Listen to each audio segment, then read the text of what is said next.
ओम साईराम. शिर्डीमध्ये आलेला एक फकीर. श्रद्धा आणि सबुरीची दिव्य कथा. शिर्डी एक छोटेसे गाव. त्या गावामध्ये एक दिवस एक फकीर आला. इथूनच सुरुवात होते साईबाबांच्या आगमनाची एक दिव्य कथा. शिर्डी तेव्हा आजसारखे मोठं गाव नव्हतं. लहानसं शांत देवभक्तांनी भरलेले एक गाव. एक दिवस एक फकीर गावाच्या दिशेने चालत येतो.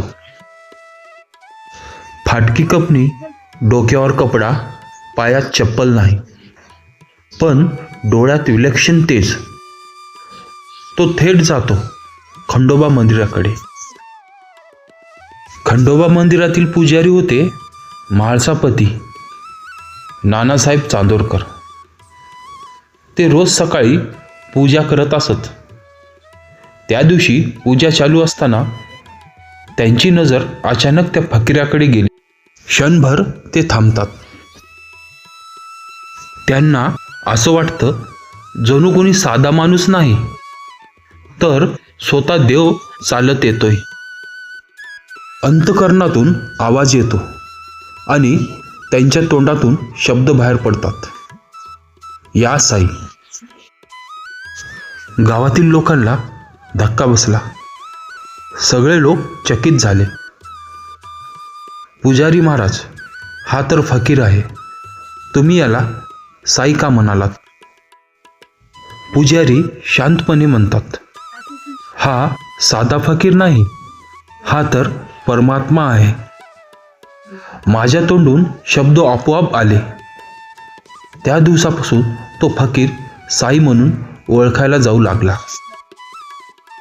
बाबांचं पहिलं वाक्य.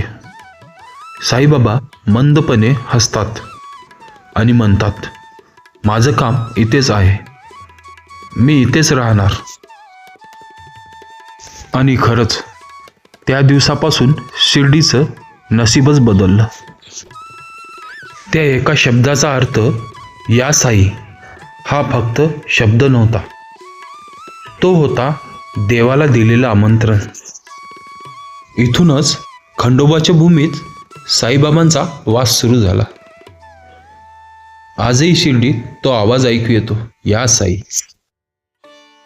तर भक्तांनो, खंडोबा मंदिरात या साई ऐकल्यानंतर साईबाबा शिर्डीतच थांबले. द्वारकामाईत त्यांनी धुनी पेटवली. ती धुनी दिवस रात्र जळत राहिली. एकदा खूप मुसळधार पाऊस आला. सगळं भिजलं, पण धुनी नाही विझली. गावकरी म्हणाले, ही आग नाही, ही देवाची शक्ती आहे. एक दिवस शिर्डीमध्ये फार दुष्काळ पडला. धान्य नाही, पाणी नाही.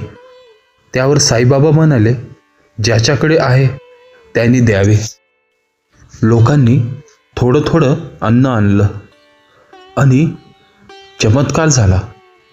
ते अन्न कधी संपलंच नाही. सगळं गाव तृप्त झालं.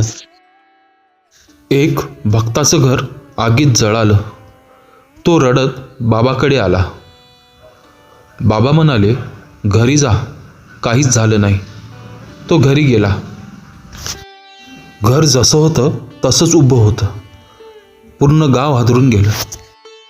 दुष्काळात बाबा आकाशाकडे पाहून म्हणाले, आज पाऊस पडेल. आणि पाऊस पडला.